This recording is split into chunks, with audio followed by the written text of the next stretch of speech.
Hey party people, my name is Eric. If you don't know who I am documenting my journey to financial freedom, sharing it in the most raw form possible from the dome to the phone.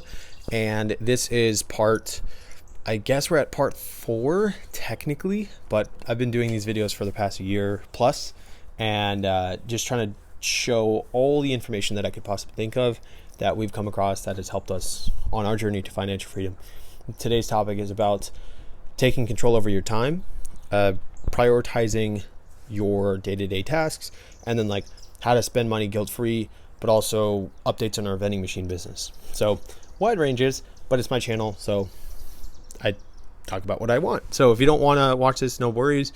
If you do want to support the channel in some way, engage with this, if this topic resonates with you, let me know. Would love to make more content about stuff that you guys want to watch or areas that interest you. So first thing about time, the big thing that just came to mind is there's a million ways to make money in this world. And when it comes to what you want to do, that is the biggest question. Like that should be your North Star, because it doesn't make sense to take on tasks that don't align with where you want to be in long term. Like if you hate accounting, don't do accounting. Easier said than done, because some people go to college for degrees and stuff. But for example, I was with a company last year for 3 months, and I was the top performer in the sales role, and I was doing really well. And then a better opportunity came around the corner, and I decided to jump on it because financially it just made more sense. I was more valued, I was more respected, and I was able to take more control over my time, because the opportunity that I was exploring with the company I was with for 3 months, it was not feasible, because I was working a full-time role with them over 8+ hours a day, and I was getting paid internship pay, so like $1,000 a month. It sucked, really sucked. And I joined them again this year in hopes of me expediting that process and already being in like a better position on their end financially and like within the organization as a whole. That didn't happen. I was yet again the top performer, but I only stayed 2 weeks because I said, fuck that. I am not going to waste my time with a place that wants me to work 6 to 8 hours a day, pays me $1,000 a month, and wants me to take on 10 different roles and spend all day in front of the computer, managing people and like trying to set appointments and just like and also they would raise the KPIs. So instead of me making 50 calls a day, they literally overnight bumped it up to 75. Is that the end of the world? No, but I was going in with the expectation that it's a part-time role. So I said, fuck that, I am leaving, and I'm going to take on an opportunity that will pay me full-time salary, and I'll make more money and more commissions in one sale over a year process. If I stayed with them, I could make one sale and make 12K. Like I would prefer to stay with the higher end sales role.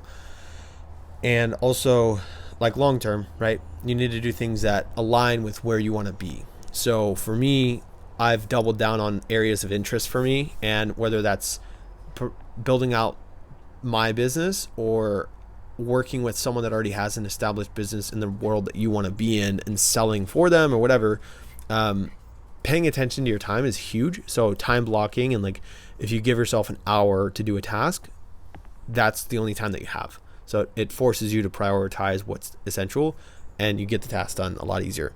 So that's one. Next is budgeting.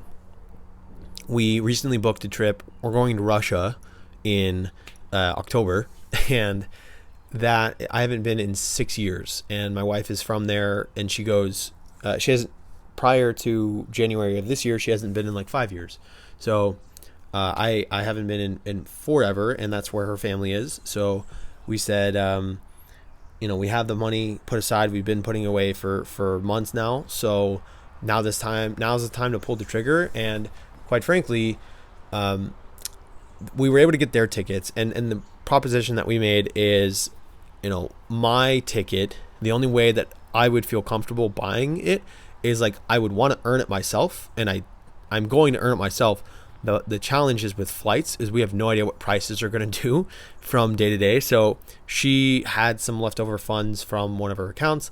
I'm going to pay her off through my sales role and just like reimburse her over time and like earn my ticket as it should be. But the nice thing is for our budgets, the way that we've set it up is every single month we'll put away $300 for an adventure fund, which we call it, which is like for trips and travel and stuff like that. My thinking is if you're going to spend the money anyway and you don't have a target and you just say whatever we make, we spend, as some people do, and they just have no idea what they're spending their money on. I would rather only give myself a parameter of how much money we should actually spend. So if you give yourself $1,000 to spend, you'll spend $1,000. If you give yourself $300 to spend, you'll spend $300. Mostly, for us, there's people like Dave Ramsey and the extremes who are like, you shouldn't spend $4 on coffee, and God forbid you're not paid off all of your debt. Why are you going on trips? I could die tomorrow. I could die 12 minutes from now. So you better fucking believe we're going to go on trips, especially with money that we have put away over 6 months plus time. And we have business expenses that we put on our credit card that gives us points, and we funnel all of our expenses through credit cards and try to maximize our points that way as well. So yeah, like our flights and hotels and stuff for the most part are typically free anytime we travel somewhere. And a lot of our trips are compensated completely from our adventure fund because we put that money away so we can spend money guilt-free on the things that we want to do, which is travel. So when it comes to like groceries and stuff like that, we have bank accounts that we put aside specifically for that expense. And, we have peace of mind at this point with everything that we do. And now going into vending, really, really interesting updates. So we're going to be pulling all of our machines out of our slowest locations and putting them in the best locations for now, like while we have existing hot, heavy hitting locations. So, meaning all of our best spots are $700 a month or more in revenue. So our worst locations, this is going to be fun, it make $100 a month. And the highest lowest location is 300, or it's like 250, maybe 300 on a good month. So we're pulling, it's 3 total locations. We have a 300, a 150, and a 100. We're pulling the $150 a month location, and we're putting those machines at the slowest location, the $100 a month location, because those have we recently just put our machines there, so I would feel terrible if we like pulled the machines already. So we're going to take those machines at the $100 location and put them at a new location that we just secured, which is an assisted living facility. And we're going to put our machines there where, not to get into the details, but it's nice because we can, it shows what products people are going to buy before they buy it, so they know what's there. And the snack machine is a lot bigger, and that would provide us more variety, but also less frequent trips to go restock the machines. So more variety and more options, and more quantity means more money. So that is the plan for the future. And if things go well, we'll probably buy another drink machine and put it there as well, and just have a empire of machines at some of our heavy hitting locations. And the very first location that we ever got was a apartment. We put a combo machine in there, and it makes $700.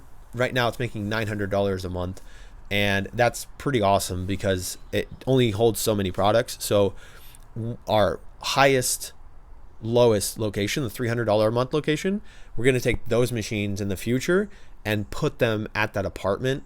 The only thing we're waiting on is the approval of the property manager, and once he says it's good to go, we're going to pull those machines and put them at that location. So we'll have 3 then. We'll have a combo, a 10 selection live display drink machine, and a 5 wide snack machine. So they'll have options for snacks and drinks out of the combo, whereas we can sell like slimmer cans out of like Red Bulls and Celsius and stuff like that out of the combo machine where they have coils.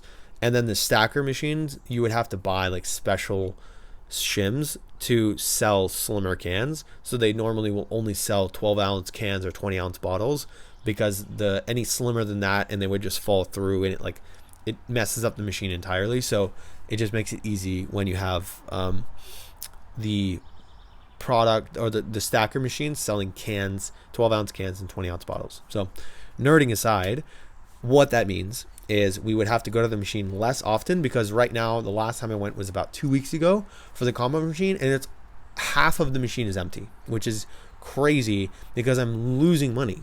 So it's like, why would we not add more machines to the location, especially if there's a lot of demand, you know? So we would add an additional, at minimum, 10 drinks. We would very likely put bottles in there, because bottles are higher average order value, which means more money. Over time, if you sell the exact same amount, you'll make essentially almost double your money. And then we would have hundreds of more options of snacks, which would be great too. So that's a really, really, really cool thing that we're looking forward to. Just waiting on the property manager to give us the A-OK. But I would assume we would make at least $1,100 to $1,200 a month in total once those machines are put there. And the nice thing is that they're all in one location. So we'd have 3 machines there. We go across the street to another one of our facilities, and we stock the other heavy hitting location there. So it's like, in one day we could make, or in 1 month, we could make $2,000 to $2,500 a month from 2 locations, and they're right across the street from each other. So it makes much more sense for us to add machines to already existing really good locations versus putting machines in new locations that you have no track record of, and then having to buy more machines for them and everything like that. So logistically and simplicity is best, and I would rather spend more time at one spot than divide my time and put it at like multiple locations all over the city for timing's sake. And if I lose out on $100 here and there, so what? But I would rather take control over my time, as mentioned earlier in the video, and make sure that I would rather have 3 amazing locations, each making $1,000 a month, versus like 5 all making $300, $400, $500 a month. Like, even if they all made $600 a month, I don't think it would be worth it, because I'm driving all around, spending gas and headache just getting things in and out of the car, versus if I have 3 locations, I just have to get it out of the car right there, and 2 of my locations are right across the street, like I said. So anyway, rambling aside, thank you so much for watching. If you like this type of content and you want to follow along on the journey, like, comment, engage with this, subscribe, all that fun stuff. The bigger the channel gets, the more it can impact and potentially impact someone else in the world that is looking to learn how to become financially free. Granted, we're not there yet, but that's the whole point of this channel, because a lot of people that are far along in their journey or already there to financial freedom, they are skewed in their perspective of what they did to get there, and they're so in their bubble that I feel like they're disconnected from the everyday person. And granted, like, we're doing well in life, but I'm not saying we're making hundreds of thousands of dollars every year, but we're getting to the place where, you know, our business is picking up and sales are coming in. So, you know, we'll see what this looks like in 6 months. But that is the update for today. Thank you so much for watching, and stay tuned.